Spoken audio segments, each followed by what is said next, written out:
แนวผู้เฒ่าบ้านเฮาเพิ่นพาว่าเกิดเป็นแม่ย่ามียิ่งให้ลุกแต่เช้าตื่นก่อนนอนหลังให้ฟังความสามีอย่าลืมเกินความเว้าถึงย่างกินข้าวให้ผัวแพงกินก่อนย่างมานอนแนบข้างนางหน่อยให้ตำลงถึงเวลายามแลงให้แต่งคั่วหุงต้มอย่าได้มีคำสมขมเข้มปล่อยดาจะได้ไก่ผัวความเว้าให้ม่วนหู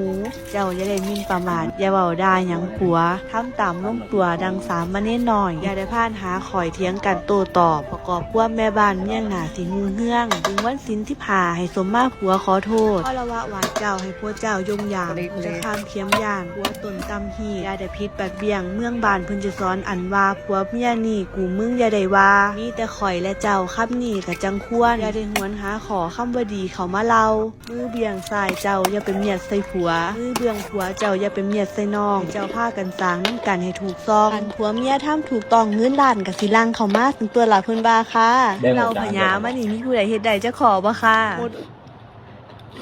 มือที่นั่งที่นั่งจะฝ่ามือจะฝ่า